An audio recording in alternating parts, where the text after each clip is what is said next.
Hello guys, magandang gabi po. So, it's already 8:06 PM na po ngayong February 16 at ang nakikita nyo po ngayon sa screen ay yung actual script ng Katapusan ng Mundo mula part 16A, B, and C.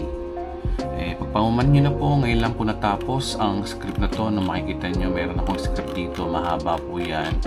Ang gaya po nito, no, yung Katapusan ng Mundo part 16A na ano ang mangyayari pagkatapos magunaw ng mundo. So, ito yung script, mahaba-haba po yan mga kapatid.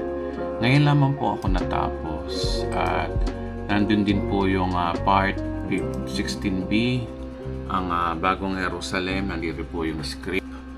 So, mahaba-haba rin po ito. Gumagawa talaga ako ng script mga kapatid para dire-diretso ang aking pagsasalita.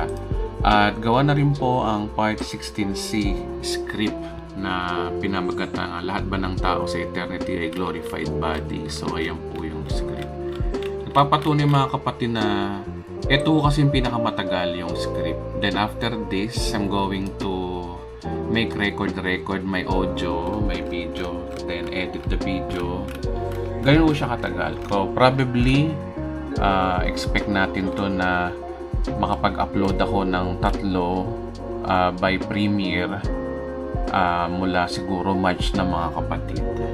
So, sa ngayon po, medyo mag-upload muna kami ng mga ibang nuggets of faith at saka bukod doon, meron akong i-extra pang isang vlog. Kasi nga ho, syempre, alam niya naman, vlogger tayo.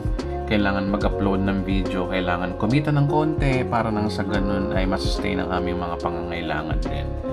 Pero ito, hahataw to sa March 2025. Kaya pagpaumanin po ninyo, ngayon lang po tayo nagpa-progress. Okay, so ito po yun, no?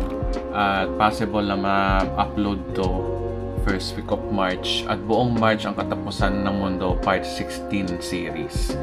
Kaya abang-abang lang po mga kapatid, mahal ko po kayo. Salamat po sa mga nanonood at sumusubaybay sa huling chapter ng Katapusan ng Mundo series.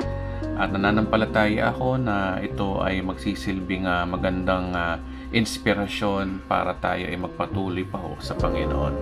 Stay blessed po. Love you po.